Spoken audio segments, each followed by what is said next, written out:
जिंदगी की असली उड़ान अभी बाकी है, अपने इरादों का इम्तहान अभी बाकी है, अभी तो नापी है मुट्ठी भर जमीन, सारा आसमान अभी बाकी है। नमस्कार, मैं हूं अवनींद्र आशुतोष, आपका बहुत बहुत स्वागत है हमारे खास कार्यक्रम छू लो आसमान में। आज हम आपको एक ऐसी उड़ान के बारे में बताएंगे जिसके अंदर बहुत सारी संभावनाएं हैं, और जब भी हम किसी खास चरित्र को देखने और समझने की कोशिश करते हैं तो उनकी एक इमेज होती है, लेकिन जब एक प्रतिभा के अंदर कई रंग दिखें तो उसका नाम क्या हो सकता है? डॉक्टर मेघा भारती मेघल हमारे साथ मेघल जी हैं। मेघल जी, बहुत बहुत स्वागत है आपका। और जितनी प्रतिभाएं होती हैं, खासकर अगर हम साहित्य की बात करें, कविताओं की बात करें, लेखन की बात करें या फिर संगीत की बात करें, तो बहुत अच्छा लिखती भी हैं और गाती भी हैं। सबसे पहले हम आपसे ये जानना चाहेंगे कि नैनीताल की धरती से मुंबई तक का जो सफ़र रहा वो कैसे और क्यों हुआ? कैसे और क्यों?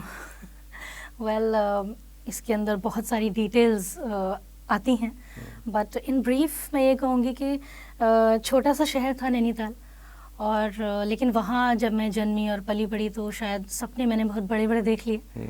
और जैसे कि मुंबई माया नगरी के नाम से प्रसिद्ध है, तो अपने सपने पूरे करने के लिए डेफिनेटली बहुत से लोगों की तरह मैं भी यहाँ पहुँची हूँ। और शौक़ था, बचपन से रुझान था संगीत की तरफ, लेखन की तरफ। लेखन किस उम्र में आपने शुरू की? लेखन प्रोफेशनली तो I started when I was in the 10th standard. मैंने एक फ़िल्म के लिए गीत लिखे थे। अच्छा जी, और वो कुमाऊनी फ़िल्म थी, वहाँ की पहली सिनेमा स्कोप फ़िल्म थी। और लकीली वो सॉन्ग्स जो मैंने लिखे और कंपोज भी किए थे, तो वो बॉलीवुड के जो पार्श्व गायिका हैं, जानी मानी हैं, साधना सरगम जी, तो उन्होंने उसको अपना स्वर दिया। और अपनी एक प्राइवेट एल्बम भी उस वक्त मेरी आई थी, तो ओ मेरी मिनोली करके, it was a big hit there, तो वो स्टार्ट किया।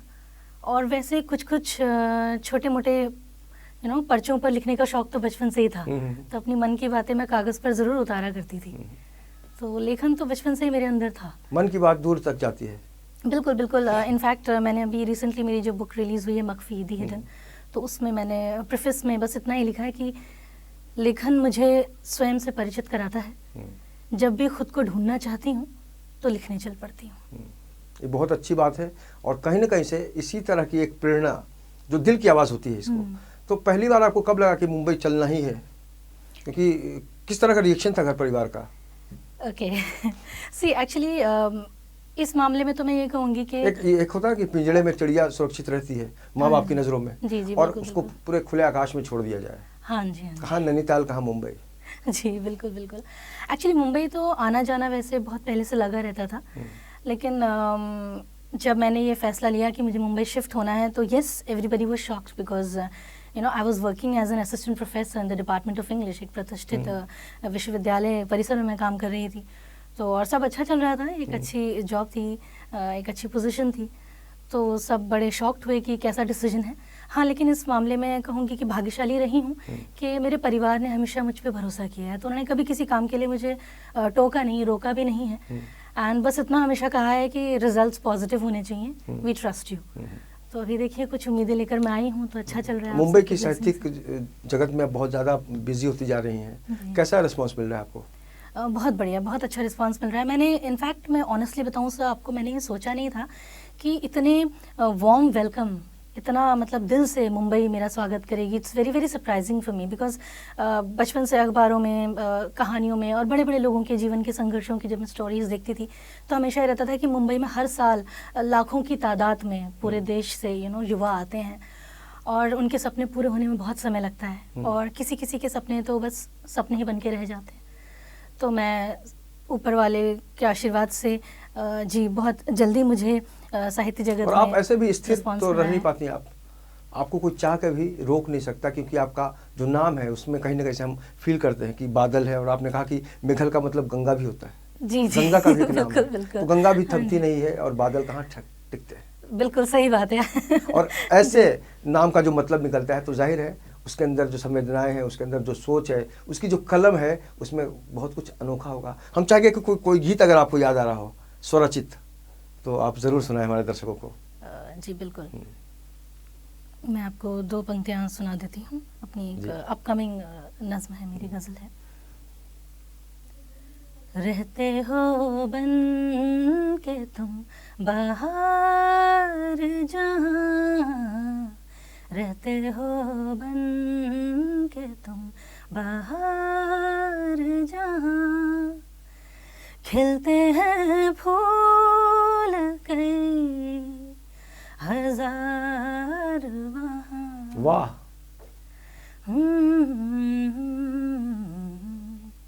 रहते हो बन के तुम बाहर जहाँ। बहुत बढ़िया। आज जो महिलाओं की आप स्थिति देखते हैं पूरे देश और दुनिया में, बतौर महिला क्या सोचती हैं आप? क्योंकि एक तरफ तो कहा जाता है कि भाई बराबरी का दर्जा दिया जाए, और दूसरी तरफ जो खबरें आती हैं महिलाओं के संदर्भ में, अगर उनके हम शोषण की बात करें, उनके साथ भेदभाव की बात करें, तब क्या लगता है आपको? देखिए, ये एक बहुत ही संवेदनशील मुद्दा है मैं कहूँगी, क्योंकि मैंने कुछ बुक्स फेमिनिज्म पे लिखी हैं एंड मुझे लगता है कि आज की जो स्थिति है और पहले की जो स्थिति थी, ऑनेस्टली लोग अलग अलग तरीके की राय दे रहे हैं, बट मुझे लगता है कि कोई फ़र्क नहीं है, सिवाय इसके कि आज की डेट में औरतें इकोनॉमिकली सेल्फ डिपेंडेंट हो गई हैं। You know, it's just that कि इंडिया में आज़ादी के बाद हम लोगों को जॉब करने का जो एक मौका मिला, तो उससे हम लोग इकोनॉमिकली सेल्फ डिपेंडेंट हैं। लेकिन हाँ, जो एक सोशल रिस्पेक्ट है, जो एक सोशल इक्वालिटी है, उसमें फ़र्क लाना बहुत ज़रूरी है अभी, क्योंकि वो सोच का फ़र्क है। यू नो, जब तक सोच नहीं बदलेगी, मैं कितना भी आपसे कह लूँ ना, आप मुझे रिस्पेक्ट दीजिए, मैं वो आपसे छीन नहीं सकती। इट्स वेरी इंपॉर्टेंट कि आपको ये लगना चाहिए कि इन महिला को ये रिस्पेक्ट ये डिज़र्व करती हैं, इन्हें देनी है। तो ये जो है वो सामने वाले की तरफ से आना चाहिए। तो वो फ़र्क मैं देख रही हूँ कि नहीं है। हाँ, वो बात अलग है कि पहले औरतें घरों के अंदर रहती थी, आज घरों के बाहर हैं। उस तरीके से लाइफस्टाइल में फ़र्क आया है, लेकिन कहीं ना कहीं मुझे लगता है कि सोच में अभी भी वो एक्सेप्टेंस महिलाओं ने नहीं एक नई तरक्की तय कर ली है, बहुत ऊपर तक पहुंच गई है, लेकिन समाज का जो सोच है, बिल्कुल बिल्कुल उसमें कोई परिवर्तन नहीं देखने को मिल रहा है। जी जी, बिल्कुल नहीं, क्योंकि अब आप देखिए ना, पहले केसेस रिपोर्ट नहीं होते थे, अब रिपोर्ट ज़्यादा हो रहे हैं, बिकॉज ऑफ कोर्स मीडिया है, इतने सारे चैनल्स हैं, न्यूज़पेपर्स हैं, so things are coming out. और उसमें हम देख रहे हैं कि हम जितना ज़्यादा बाहर जा रहे हैं, उतने ज़्यादा हम अनसेफ होते जा रहे हैं। आज जो युवा पीढ़ी है जी, उसके बीच भी आप आती जाती हैं, हर तरह के माहौल में आप जाती हैं, उनके अंदर साहित्य को लेकर क्या सोच है? साहित्य को लेकर यस, अभी अच्छी सोच है, बट एक दिक्कत है।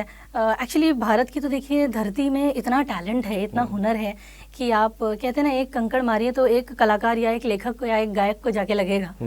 तो इसलिए यहाँ पर लेखकों की भरमार है, सब कुछ है। तो साहित्य के प्रति जो युवाओं की सोच है, वो भी बड़ी मॉडर्नाइज और बड़ी स्टाइलिश होती जा रही है ना। और उस स्टाइल के चक्कर में जो कहीं एक मूल जो क्वालिटी जो एक होती है, जो जेन्युइन साहित्य होता है, वो कहीं गुम होता जा रहा है। Because there are many novels which I have been reading.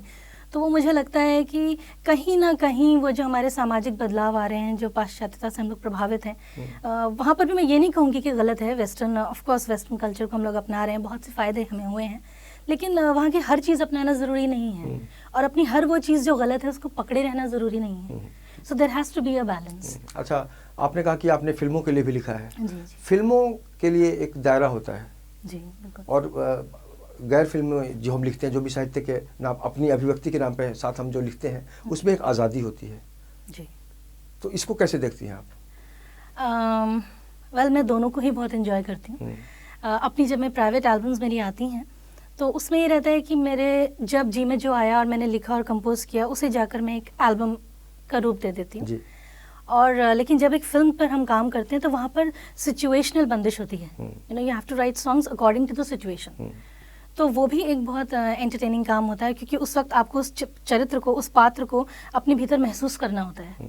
You know, अगर आप एक बहन की दुआ के रूप में गीत लिख रहे हैं भाई के लिए, या फिर आप एक प्रेमिका के रूप में अपने प्रेमी के लिए गीत लिख रहे हैं, तो भावनाओं में बहुत फ़र्क होता है। इनफैक्ट एक बड़ा मज़ेदार किस्सा आपसे शेयर करना चाहूँगी कि जब ये पहली फिल्म थी, मैं 10th स्टैंडर्ड में थी, मुझे ऑफ़र मिला लिखने का, और उसमें एक लोरी लिखनी थी। So that was very challenging, because उस वक्त जो खुद लोरी सुनकर सो जाए, उस उम्र में लोरी दूसरे के लिए लिखी। बिल्कुल बिल्कुल। तो वो बड़ा चैलेंजिंग था, एंड सबने कहा कि तुम ऐसा करो कि बाकी गीत तुम लिख लो और लोरी हम किसी और से लिखवा लेते हैं, जो वाकई जीवन में जिन्होंने माता या पिता होने का यू नो वो इमोशन को जिया हो। तो लेकिन मैंने उनको बोला कि नहीं, आप प्लीज़ एक मौका मुझे दीजिए, बिकॉज यू नो एक आर्टिस्ट के अंदर ये ऊपर वाले का एक गॉड गिफ्टेड चीज़ है, आई थिंक, कि हम दूसरे की सिचुएशन को महसूस कर सकते हैं, उसके मर्म को यू नो स्पर्श कर सकते हैं। And then I tried and it came out good and film में वो सिलेक्ट भी हुई। तो मुझे लगता है कि दोनों ही काम बड़े चैलेंजिंग हैं और मैं बहुत एंजॉय करती हूँ। तो I can't एक compare। लेखक या कवित्री पर्सनल लाइफ में और क्या क्या करती है? पर्सनल लाइफ में वेल सिंगिंग, मैं बस गाती रहती हूँ सुबह से शाम। आई डोंट नो, अगर मैं दुखी होती हूँ मैं तब भी गाती हूँ, खुश होती हूँ तब भी गाती हूँ, दोस्तों वाह। के साथ भी गाती हूँ। And I love spending time with my friends. बचपन से मैंने अपना जो सारा समय है वो अपने दोस्तों के साथ बिताया है एक्चुअली। तो मुंबई मुझे में कितने दोस्त बने आपके? मुंबई में बहुत दोस्त बन गए हैं। मतलब जितना समय नहीं हुआ उसके इंटू 3-4 मतलब जो है संख्या में दोस्त बन गए हैं। बहुत प्यारे प्यारे दोस्त बने हैं और बड़े और कई बार तो ऐसा हुआ है कि बड़े नामचीन लोग हैं और उम्र का बड़ा फ़र्क है, लेकिन मैं देख रही हूँ कि उनके अंदर कहीं ना कहीं एक फ्रेंड जो है वो ऐसे हिलोरे मारता है कि वो मुझे आकर्षित कर ही लेता है। तो यहाँ भी काफ़ी फ्रेंड्स मेरे बने हैं। और ऐसे भी क्रिएटिव लोग जो होते हैं उनका दिल तो बच्चा होता है। जी जी बिल्कुल बिल्कुल, एक ये तो बहुत है। हिट गाना भी था गुलजार साहब का, दिल तो बच्चा है दिल जी। तो बच्चा है, जी जी बिल्कुल बिल्कुल। और ये सब करना मैं पसंद करती हूँ। क्योंकि और बचपने में आपने अपने करियर की शुरुआत कर दी। हाँ जी, एक तरह से यस राइट। तो वो बचपने में ही कर लिया। I was a teenager at that time. और मेरे सामने घर से ऐसी ऐसी शर्तें रख दी जाती थी कि अगर इस फिल्म में गीत लिखने हैं तो तुम्हें 12th के बोर्ड्स में टॉप करना होगा। अगर इस फिल्म के लिए गाने के लिए जाना है, ये लाइव शो करना है तो तुम्हें कॉलेज टॉप करना होगा। तो आई थिंक वो जो एक बैलेंस था वो बना रहा इसी वजह से, पढ़ाई और लेखन का। हाँ, लेकिन कुछ चीज़ें साथ साथ छूट भी गई। जैसे आपने पूछा था कि क्या क्या करना पसंद करती हूँ। I am very much interested in sports. तो मैं जैवलिन और हर्डल्स वगैरह किया करती थी स्कूल टाइम में, लेकिन बड़ा ही एक अजीब सा टाइमिंग का जो था रिलेशन है इन दोनों चीज़ों में। बिकॉज कलाकार जो हैं ज़्यादातर वो रात को 2:30-3 बजे तक लिखते हैं और स्पोर्ट्स पर्सन जो है वो सुबह 4-5 बजे उठ जाते हैं। तो वो डिफिकल्ट था। तो जब चुनने की बात आई तो फिर I chose to be an artist. अच्छा, टारगेट क्या सोचा है आपने कि Target? यहाँ तक मुझे पहुँचना है? ऑनेस्टली आई डोंट नो, मैं बहुत ही संतुष्ट टाइप की व्यक्ति हूँ। आई डोंट नो मेरे लुक से ऐसा लगता है या नहीं, बट वाकई नहीं, संतुष्ट कुछ हूँ। तो सोचा होगा कि भाई मुंबई आई हूँ तो कुछ तो मुझे यहाँ तक जाना है। हाँ जी हाँ जी। तो मैं वही कहना चाह रही थी कि बहुत संतुष्ट टाइप की व्यक्ति हूँ। तो उसमें क्या है कि मुझे यहाँ जितना मिल रहा है अभी, मैं इसी में बड़ी खुश हूँ। बिकॉज एक्चुअली मैंने जब नैनीताल थी, जब छोटी थी, तो जिन लोगों को मैं पढ़ा करती थी तो उन्हें मैं आज उनके साथ मिलना चाय पीती चाहती हैं थी। जी बिल्कुल बिल्कुल, आज उनके साथ चाय पीती हूँ। अभी भी मैं स्वयं को इस योग्य नहीं समझती कि उनके साथ बैठ सकूं, लेकिन आज उनके साथ बैठ के यस कॉफ़ी चाय तो पीती नहीं हूँ, तो कॉफ़ी अच्छा, यस उनके साथ इन पीती बड़े हूँ। लोगों के बीच जाकर आपने जब अपनी रचनाएं सुनाई जी तो ऐसी कौन सी रचना है जिसको लोगों ने ज़्यादा पसंद किया? किस टाइप की वो रचना थी? अगर कोई याद आ रहा हो तो ज़रूर सुनाइए। जी बिल्कुल। मेरी गज़लें लोग यहाँ काफ़ी अप्रिशिएट कर रहे हैं, वैसे कविताएं भी अप्रिशिएट कर रहे हैं। तो आपको गज़लें मैं एक गज़ल का मतलब सुनाती हूँ। महज बातों से इश्क हुआ नहीं करता, कभी आंखों में झांकना भी ज़रूरी है। महज बातों से इश्क हुआ नहीं करता, कभी आंखों में झांकना भी ज़रूरी है। कि एक नज़र तो देखते हैं दोस्तों को भी, महबूब को कुछ देर ताकना ज़रूरी है। वाह, बहुत खूब।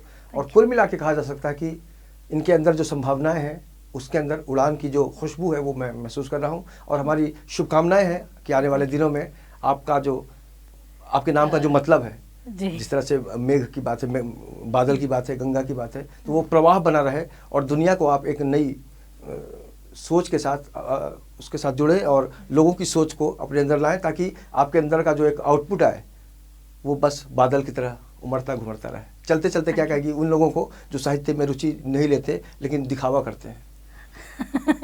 What an interesting question. Yes, जो साहित्य में रुचि नहीं लेते हैं लेकिन दिखावा करते हैं, अच्छा, बुक ले लिया, किसी को बुक गिफ्ट कर दिया, पता चला उनको पता ही नहीं है। जी ऐसा अक्सर मैंने देखा है, मेरा जी अनुभव है। जी जी जी अक्सर अक्सर अक्सर। तो लेकिन देखिए ना, ये कितनी अच्छी बात है कि वो साहित्य में इंटरेस्टेड नहीं है, शो कर रहे हैं। इसका मतलब ये है कि वो जानते हैं कि साहित्य का महत्व क्या है। कभी अभिनय से भी आप जोड़ेंगे खुद को? यस बिल्कुल, डेफिनेटली। मैं बेसिकली तो सर आपको बताऊं, गीतकार और गायिका जो मेरा है मतलब अभी प्रायोरिटी में चल रहा है, लेकिन एक कलाकार के रूप में मैं अपने आप को बांधना नहीं चाहती। वही जैसा आप कह रहे हैं कि क्योंकि मेघल हूँ तो विस्तृत रहना चाहती हूँ।